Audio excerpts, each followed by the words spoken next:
This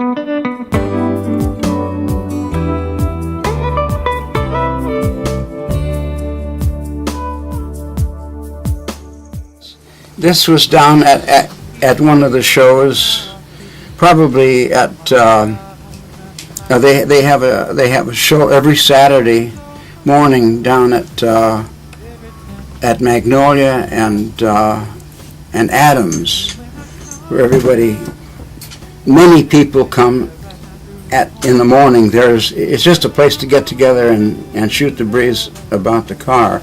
With the car here, you can see the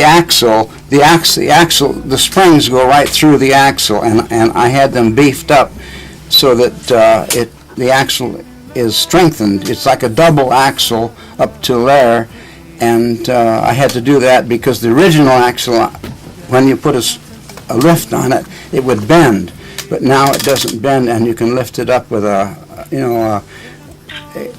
hydraulic jack if necessary.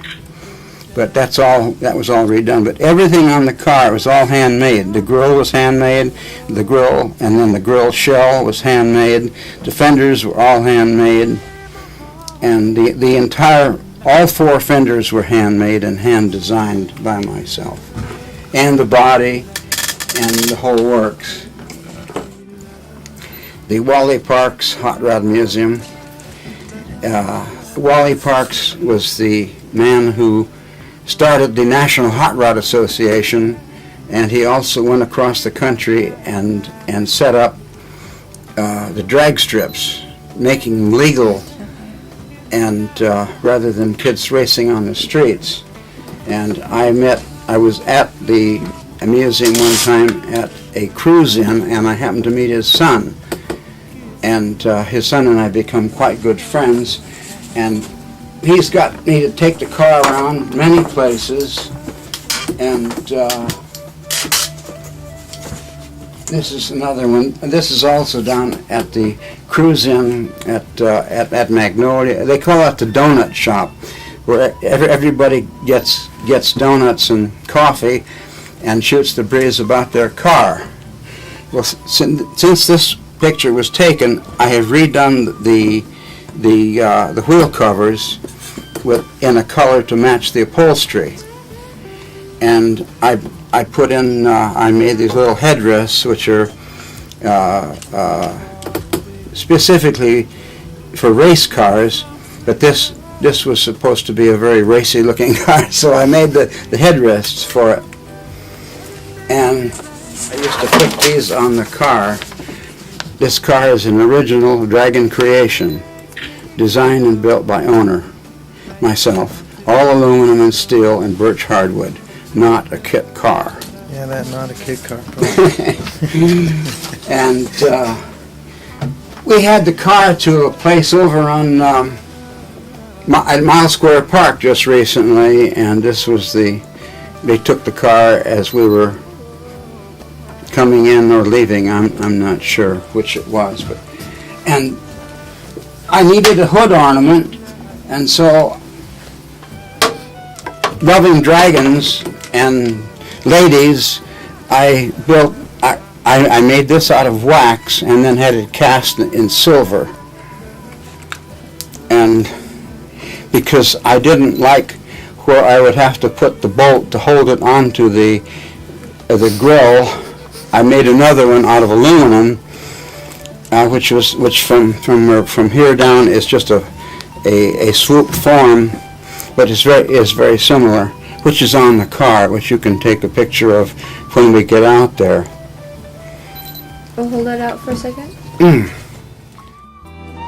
Yeah, but once I knew what I had to do, I didn't bother to do it here. But I did the cross sections for the tail, and then I did the cross sections for the grill. I did the cross section for the grill and the tail.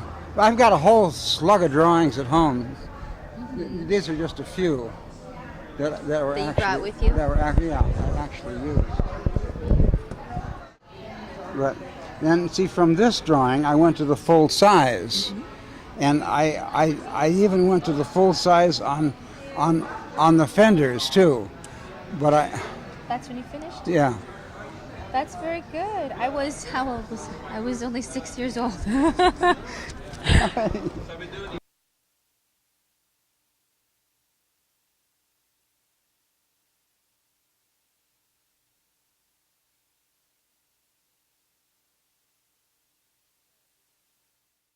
I was telling Mabel, I said, I don't know what the heck I'm going to paint.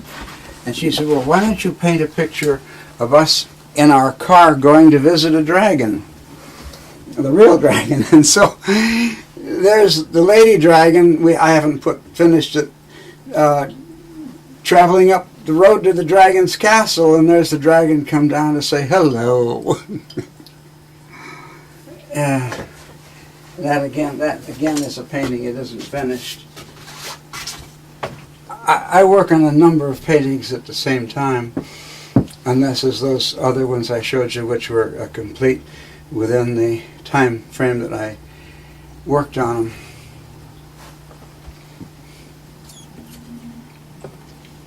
I've worked on this several times, but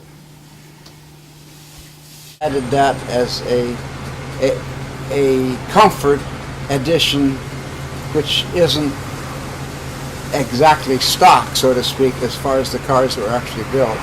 But this being a completely one-off, it's not a replica, it's just a similar design to the cars that were built in those days.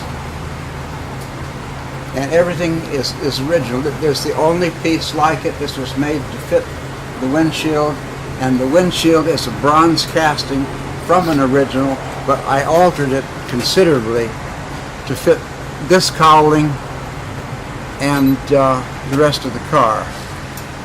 All of this is wood under here, which I hand carved and then had the aluminum hammered and welded over the wooden forms. This is all a wood underneath there, and the aluminum was bent. It's a little wet right now, so it doesn't actually fit the best as it could.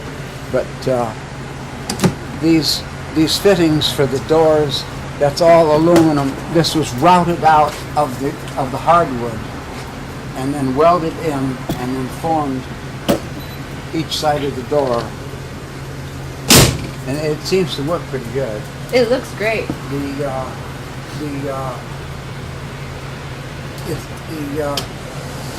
turn signals, the eyes of the dragon are the turn signals. Oh, that's great. That's great. Oh, wait a minute, man. That's awesome. That's I didn't even check that out. I didn't even see what you're talking about for half a second. That's a one of a kind. Yeah, it is. Check that out. And that's all handmade. It's one of the things I wanted to do.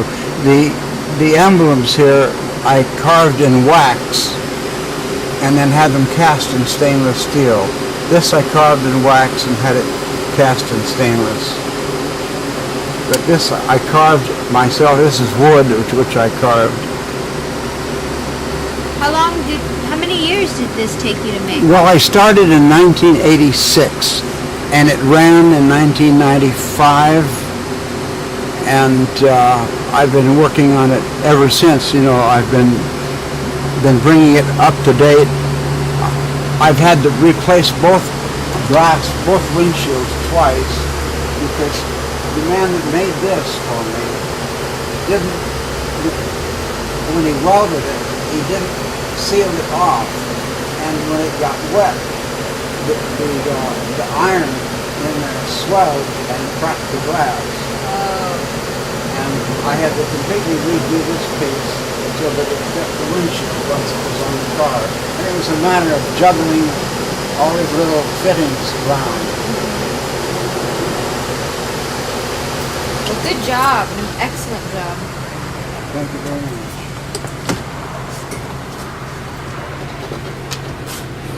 I haven't redone it or brought it up.